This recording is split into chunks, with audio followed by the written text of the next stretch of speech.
போட்லேருந்து boat nirvana iron அப்படின்ற ஒரு TWS launch பண்ண போகிறாங்க. இந்த டிடபிள்யூஎஸில் கம்மி விலையில் எதிர்பார்க்காத நிறைய ஃபீச்சர்ஸை எட்டு வர போகிறதா சொல்கிறாங்க. ஒரு டைம் சார்ஜ் பண்ணீங்க அப்படின்னா 120 ஹவர்ஸ் playback கிடைக்கும்னு சொல்கிறாங்க. கூடவே ஹைஃபை டிஎஸ்பி சிப்செட் கொடுத்துருக்காங்களாம். இதனால சவுண்ட் வேற லெவலில் இருக்கும் அப்படின்னு சொல்கிறாங்க. இது மட்டும் இல்லைங்க, கேமர்ஸ்க்காக லோ லேட்டன்சி மோட் இருக்காம். அவுட்டோரில் வச்சு ஃபோன் பேசுகிறவங்களுக்காக 4 மைக் கொடுத்து கிறிஸ்டல் கிளியரான சவுண்ட் ரேட்டிங்னு சொல்கிறாங்க. இது மட்டும் இல்லாமல் சாங் கேட்கும்போது காதுலேருந்து எடுத்தீங்க அப்படின்னா தானா பாஸ் ஆகுமாம், காதில் வச்ச உடனே தானா ப்ளே ஆகுமாம். இந்த ஃபீச்சர் இருக்காம். இதெல்லாம் தாண்டி டச் கண்ட்ரோலோட இந்த ஹெட்ஃபோனை லான்ச் பண்ணியிருக்காங்க. இந்த எல்லா ஃபீச்சரும் வெறும் 2000 ரூபாய் அப்படின்ற பிரைஸ்க்குள்ளே கொண்டு வரணும்னு சொல்கிறாங்க. இந்த போட்டோட ஹெட்ஃபோனை அன்பாக்ஸ் பண்ணிட்டு எப்படி இருக்கு அப்படின்றதான் இந்த வீடியோவில் பார்க்க போகிறோம். வாங்க தெரிஞ்சுக்கலாம். ஸோ இந்த ஹெட்ஃபோன் வர 23ஆம் தேதி தாங்க லான்ச் ஆக போகுது. அதுக்கு முன்னாடி இந்த ஹெட்ஃபோன் எப்படி இருக்கு, வந்தால் வாங்கலாமா, வாங்குறதுக்கு ஒர்த்தா அப்படின்றத நான் தெளிவாக சொல்கிறேன். ஓப்பன் பண்ணிவிட்டு உள்ளே எப்படி இருக்கு அப்படின்றத பார்க்கலாம். பாக்ஸே கொஞ்சம் நீட்டாக பேக் பண்ணியிருக்காங்க. பாக்ஸ் ஓப்பன் பண்ணோன்னே ஹெட்ஃபோன் வெளியே தெரியணும் அப்படின்றதுக்காக ஒரு டிரான்ஸ்பரண்ட் கேஸ்குள்ளே வச்சுருக்காங்க. இதை அப்படியே புல் பண்ணால் வெளியே வந்துடும். ஸோ இந்த இடத்துல நான் சொன்னேன் அந்த அவங்களோட மோஸ்ட் இம்பார்ட்டன்ட் திங்ஸ் எல்லாமே இருக்காங்க. 2000 ரூபாய்க்கு எப்படி இதெல்லாம் கொடுக்குறாங்க, நல்லா இருக்குமா இன்னைக்கே தெரிஞ்சுக்க ஆவலாக தான் இருக்குது. பார்ப்போம், இது ஒரு பக்கம் வைப்போம். ஹெட்ஃபோன் எடுக்கலாம். ஹெட்ஃபோன் தனியாக போயிடக்கூடாதுன்னு ஒட்டி வச்சுருக்காங்க. எல்லாமே இங்கே ஃபுல் அண்ட் ஃபுல் ஒரு கிளாஸ் மாதிரியான டிசைன். ஸோ மேலே கீழே உள்ளது எல்லாமே தெரியுது. நான் இன்னும் காமிக்க விரும்பலை, பார்க்க வேண்டாம். சரி, ஹெட்ஃபோனை கையில் எடுப்போம். தனியாக வைப்போமே. கீழே என்ன பார்ப்போம். கீழே ஒரு பேப்பரில் எக்ஸ்ட்ரா இயர் டிப்ஸ் இருக்குது. அதே மாதிரி சார்ஜிங் கேபிள், இது ஒரு டைப் சி சார்ஜிங் கேபிளுங்க. இவ்வளோ ஃபீச்சர்ஸ் கொடுத்து டைப் சி கொடுக்காம இருப்பாங்களா? ஆனால் இது நோட் பண்ண ஒரு விஷயம் என்ன தெரியுமாங்க, கேபிள் செம்ம குவாலிட்டியாக இருக்குது. இந்த மாதிரி ஹெட்ஃபோன்ஸில் வர கேபிள் என்னடா கேபிள்னு தோணும். குவாலிட்டியான ஒரு நல்ல கேபிள் கொடுத்துருக்காங்க. தொட்டோன்னு ஃபீல் பண்ண முடியுது. சரி, ஓகே, நல்லது. இவங்களாவது ஒருபடியான கேபிள் கொடுத்தாங்களே. அடுத்து பாக்ஸ், ஒரு குட்டி பாக்ஸ் இருக்குது. இதில் என்ன இருக்குன்னு பார்த்துடலாம். ஒரு சில பேப்பர் ஒர்க்ஸ், இது எல்லாமே போட் ரெகுலராக கொடுக்குறது தாங்க. ஆனால் நம்ம தான் ரெகுலராக இதை யூஸ் பண்ண மாட்டோமே. யாராவது யூஸ் பண்ணுவீங்களா? யூஸ் பண்ணுவீங்கன்னா கவர்மெண்ட் சொல்லுங்கள் எதுக்கு யூஸ் பண்ணுவீங்கன்னு. பாக்ஸ் கண்டென்ட் அவ்வளோதான். நம்ம அடுத்து ஹெட்ஃபோனுக்கு போடுறோம். உங்களுக்காக பிரிக்காமல் வச்சுருக்கோங்க. ஹெட்ஃபோனை பிரிப்போமா? ஹெட்ஃபோன் பேக்கேஜ் ரொம்ப நீட்டாக பண்ணியிருக்காங்க. எல்லாருக்கும் இந்த மாதிரி தான் தருவாங்கன்னு தெரில. ஓப்பன் பண்ணி பார்ப்போம். ஹெட்ஃபோன் கொடுத்துருக்காங்க. கேஸ் கொஞ்சம் பெருசாக தான் இருக்குது. இதனால தான் அவங்க அந்த 120 ஹவர்ஸ் கிளைம் பண்ண முடியுது. ஹெட்ஃபோன் டிசைன் பார்க்குறதுக்கு எப்பவும் ரெகுலரான போட்லேருந்து வர சேம் டிசைன் தான். இந்த இடத்துல போட்டோட லோகோ கொடுத்துருக்காங்க. இது வந்து டச் கண்ட்ரோலில் கண்ட்ரோல் பண்ணக்கூடியதுங்க. சரி, நான் சார்ஜ் போடுறேன், யூஸ் பண்ணி பார்த்துட்டு அடுத்து எப்படி இருக்குது அப்படின்றத ஷேர் பண்ணுறேன். ஓகே காய்ஸ், இப்போ இந்த இயர்பட்ஸை நான் ஒரு சில மணி நேரங்கள் யூஸ் பண்ணிட்டேன். ஸோ இப்போ நம்மளால் பேச முடியும் அப்படின்னு நினைக்கிறேன். காதுலேருந்து இந்த ஹெட்ஃபோனை காத்திக்கிறேங்க. ஏதோ காதை அடைச்சிட்டு இருந்த மாதிரி இருந்தது. சரி, இப்போ நம்ம ஸ்டார்ட் பண்ணிடலாமா? அந்த சார்ஜிங்லேருந்து ஸ்டார்ட் பண்ணலாம். இந்த ஒரு சில மணி நேரங்களில் நம்மளால் வந்து எவ்வளோ நேரம் இது சார்ஜ் நிற்கிது அப்படின்றத கெஸ் பண்ண முடியாது. ஆனால் சார்ஜிங்கில் சூப்பரான ஒரு விஷயம் பண்ணியிருக்காங்கங்க. ஸோ உங்களுக்கு தெரியுதான்னு தெரில, நான் முடிஞ்சிருந்தா தனியாக ஷார்ட் எடுத்து காமிக்கிறேன். ஸோ இந்த இடத்துல நோட்டிஃபிகேஷன் பாரில் நம்மளால் ரைட் சைடு எவ்வளோ சார்ஜ் இருக்குது, லெஃப்ட் சைடு எவ்வளோ சார்ஜ் இருக்குது, அது கூடவே கேஸில் எவ்வளோ சார்ஜ் இருக்குது அப்படின்றதையும் பார்க்க முடியும். ஸோ நான் ஒரு சில மணி நேரம் யூஸ் பண்ணதில் ரெண்டுமே ஃபுல்லாக தான் இருக்குது. ஏன்னா கேஸில் வச்சுட்டு எடுத்துருக்கோம் பார்த்தீங்களா.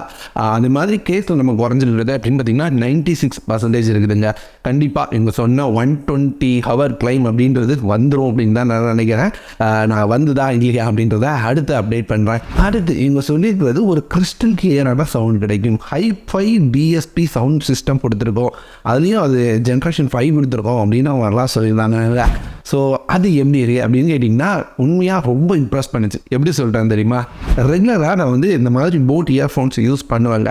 இது மட்டும் இல்லை, நெக் பேண்ட் டைப் இயர்ஃபோனும் இருக்குது, அது மாதிரி ஒயர்டு இயர்ஃபோனும் இருக்குது. ஸோ இங்கே போட் அப்படின்னாலே வந்து பேஸ் டீப்பாக இருக்கும் அப்படின்றது தான் நான் நினைக்கிறது. ஏன்னா டீப் பேஸ் தான் போட் கான்சென்ட்ரேட் பண்ணுவாங்க. முதன்முறையாக இந்த ஹெட்ஃபோனை நான் போட்டதுக்கப்புறம் நான் ஃபீல் பண்ணதுன்னா அந்த சவுண்டில் இருக்கிற செப்பரேஷன்ஸ் ரொம்ப தெளிவாக இருந்தது. கேட்குற வாய்ஸ் ரொம்ப டீட்டெயில்டாக இருந்தது. அந்த பேஸ் வந்து எதையுமே மறைக்கல. அதே மாதிரி பேஸ் எப்பவும் இருக்கிறத விட கொஞ்சம் கம்மி பண்ணியிருக்காங்க. அதே மாதிரி பேஸ் எங்கே தேவை அப்படின்ற இடத்துல கரெக்டாக பேஸ் ஏறுது, எப்படா இது ஏறுது அப்படின்ற மாதிரி இருந்தது. ஒரு சில மூவிஸ் பார்க்கும்போது நம்மளால் அதை ஃபீல் பண்ண முடியுது. இந்த டைமிங்கில் மூவிஸ் பார்த்தனா அப்படின்னு கேட்காதீங்க, ஒரே ஒரு ஃபுட்டி கிளிக் மட்டும் நான் பார்த்தேன். ஸோ கண்டிப்பாக அதை வந்து என்னால் ஃபீல் பண்ண முடிஞ்சுதுங்க. ஸோ இங்கே சவுண்ட் குவாலிட்டி அப்படின்னு பார்த்தீங்கன்னா இவங்க 2000 ப்ரைஸ் சொல்லியிருக்காங்க, வேறு லெவல். ஏன்னா பெரிய பெரிய இயர்ஃபோன்ஸ்க்கு ஈக்குவலாக இருக்குது சவுண்ட். ஸோ சவுண்டில் என்னமோ பண்ணியிருக்காங்கன்னு மட்டும் தெரியுது. வாங்குறதுக்கு ஒர்த்து சவுண்ட் குவாலிட்டியை பொறுத்த வரைக்கும். அடுத்து அந்த 4 மைக்கு வருவோம். அவங்க சொல்லியிருந்தது என்ன, இந்த இயர்ஃபோன்ஸில் 4 மைக் யூஸ் பண்ணியிருக்கோம் அப்படின்னு சொல்லியிருந்தாங்க.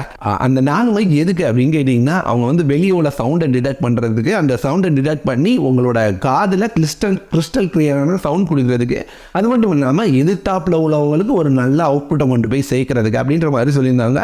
அது எப்படி இருக்கு அப்படின்னு கேட்டிங்கன்னா, எதிர்பார்த்ததை விட நல்லா இருக்குன்னு வச்சுக்கோங்களேன். இதுக்கு முன்னாடி ஒரு சில இயர்ஃபோன்ஸ் யூஸ் பண்ணியிருக்கேன். அந்த இயர்ஃபோன்ஸ்லாம் பேசும்போது கண்டிப்பாக அது வந்து இயர்ஃபோன் தான் அப்படின்றத கண்டுபிடிக்கிற மாதிரி இருக்கும். சில சமயங்களில் லவுட் ஸ்பீக்கரில் போட்டு பேசுறியா, அந்த லவுட் ஸ்பீக்கர் கொஞ்சம் ஆஃப் பண்ணிட்டு பேசுறியா அப்படின்னு ஃப்ரெண்ட்ஸ் சொல்கிறத கேட்டிருக்கேன். ஆனால் இந்த இயர்ஃபோன் யூஸ் பண்ணுற வரைக்கும் யாருமே வந்து எதுவுமே சொல்லவே இல்லை. அடுத்து இதில் வந்து நான் இந்த ப்ரைஸ் செக்மெண்ட்டில் ஆச்சரியப்பட்ட ஒரு விஷயம் என்ன தெரியுமா, இந்த இயர்ஃபோன்ஸை நம்ம எடுத்து நம்மளோட காதில் வச்சிட்டோம் அப்படின்னு வைங்களேன், நம்ம லாஸ்ட்டாக என்ன பார்த்துட்டு இருந்தோமோ அது ஆட்டோமேட்டிக்காக ப்ளே ஆக ஸ்டார்ட் ஆயிரும். அதே மாதிரி காதிலேருந்து ரிமூவ் பண்ணோம் அப்படின்னா பாஸ் ஆயிடும். இது வந்து பெரிய பெரிய இயர்ஃபோன்ஸும் நம்ம பார்த்துருப்போம். நிறைய விலை அதிகமான இயர்ஃபோன்ஸில் மட்டும் வந்துட்டு இருந்த ஃபீச்சரை இப்போ இவங்க எடுத்துகிட்டு வர ஸ்டார்ட் பண்ணிட்டாங்க. ரொம்ப நல்லா இருக்குது. அதே மாதிரி இந்த கண்ட்ரோல்ஸ் இவங்க வந்து டச் கண்ட்ரோல்ஸ் தான் கொடுத்துருக்காங்க. சிங்கிள் டேப் பண்ணோம் அப்படின்னா எப்போ மாதிரி ப்ளே பாஸ், டபுள் டேப் பண்ணோம் இந்த ரைட் சைட் பண்ணோம் அப்படின்னா நெக்ஸ்ட்டும் லெஃப்ட் சைட் பண்ணால் ப்ரிவியூவும் போகும். ட்ரிபிள் டேப் பண்ணோம் அப்படின்னா ரைட் சைடில் நமக்கு வால்யூம் அப்பும் லெஃப்ட் சைடில் வால்யூம் டவுனும் இருக்குது. அதே மாதிரி 4 டேப் பண்ணோம் அப்படின்னா நம்மளோட வாய்ஸ் அசிஸ்டண்ட்டை வெயிட் பண்ண முடியும். இந்த மாதிரி கொடுத்துருக்காங்க. அடுத்து கூடவே பீஸ்ட் மோட் அப்படின்ற மாதிரி ஒரு மோட் கொடுத்துருக்காங்க. இது யாக்கு எடிட்டிங்கில் ரொம்ப ஹெல்ப்ஃபுல்லாக இருந்தது. ஏன்னா இது வந்து லேட்டன்சியை ரொம்ப கம்மி பண்ணுது. 16 மில்லி செகண்ட்ஸ் தான் லேட்டன்சி அப்படின்னு சொல்கிறாங்க. ஸோ எனக்கு வந்து லேட்டன்சி பெருசாக தெரியல. எடிட்டிங் அப்போ லேட்டன்சி அப்படின்றது ரொம்ப கடுப்பாக இருக்கும். ஏன்னா கரெக்டாக அந்த இடத்துல வரும்போது அந்த இடத்துல வாய்ஸை கட் பண்ணி விடணும், நமக்கு தேவையில்லாமல் ஏதாவது தப்பாக வச்சுருந்தேன் அப்படின்னா. ஸோ அதை கரெக்டாக டிடெக்ட் பண்ணுறதுக்கு எப்பவுமே ப்ளூடூத் ஹெட்ஃபோன்ஸ் ஒர்க் ஆகவே செய்யாது. ஆனால் இந்த பீஸ்ட் மோட் கண்டிப்பாக நல்லாவே இருந்ததுங்க. அதே மாதிரி இந்த பீஸ்ட் மோட் வந்து கேமர்ஸ்க்கு ரொம்ப யூஸ்ஃபுல்லாக இருக்குது. கேமிங்கில் 1 செகண்ட் லேட்டன்சி அப்படின்றதே ரொம்ப பெரிய விஷயம். இவங்க 60 மில்லி செகண்ட்ஸ் லேட்டன்சி கொடுத்துருக்கிறது ரொம்ப பெரிய விஷயம் தான். அடுத்து இந்த ஹெட்ஃபோன் அப்புறம் கேஸோட டிசைன். ஹெட்ஃபோன் வந்து கொஞ்சம் பெரிய சைஸ் தாங்க. ரெகுலராக நம்ம பார்க்குறது வந்து கொஞ்சம் பெருசாக தான் இருக்குது. இயர்ஃபோன்ஸாக இருக்கட்டும், அது மட்டும் இல்லாமல் இது வர கேஸாக இருக்கட்டும், ரெண்டுமே கொஞ்சம் பெருசாக தான் இருக்குது ரெகுலராக பார்க்குறதுலேருந்து. ஆனால் அதனோட டிசைன் நல்லா பண்ணியிருந்தாங்க. கொஞ்சம் ஓவல் ஷேப்பில் வந்துருக்கிறதுனால நம்மளால் ஈஸியாக பாக்கெட்டில் கேரி பண்ணிக்க முடியுது. வெயிட் வந்து நமக்கு பெருசாக தெரில. ஸோ ஓவராலாக எனக்கு வந்து இந்த டிசைன் பிடிச்சிருக்கு. ஆனால் கொஞ்சம் பெருசாக தான் இருக்குது. அடுத்து IPX5 water and sweat rating கொடுத்துருக்கதா சொல்லியிருக்காங்க. ஸோ நீங்கள் வந்து ஜிம்லலாம் போகிறீங்க, ஏதாவது ஒர்க் அவுட் பண்ணுறீங்க அப்படின்னா எந்தவித ப்ராப்ளமும் இருக்கக்கூடாது.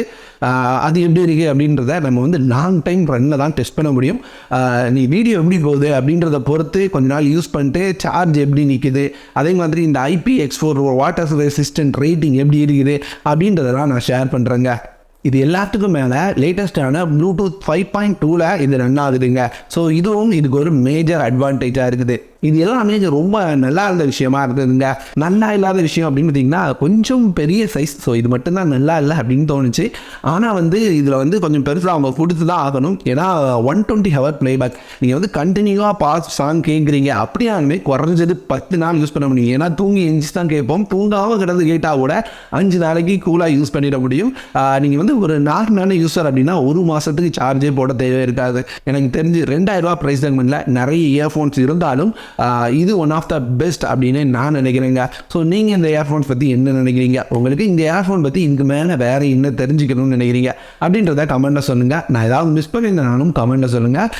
வீடியோ நிறைய பேருக்கு முடிஞ்சால் ஷேர் பண்ணுங்கள். நல்லா ரீச் இருந்ததுன்னா கண்டிப்பாக இந்த ஹெட்ஃபோனை நல்லா யூஸ் பண்ணிவிட்டு எப்படி இருந்தது அப்படின்றத அடுத்த வீடியோவில் பார்க்கலாம். வீடியோ இதோட முடிக்கிறேங்க. வேறு ஒரு நல்ல வீடியோ வந்து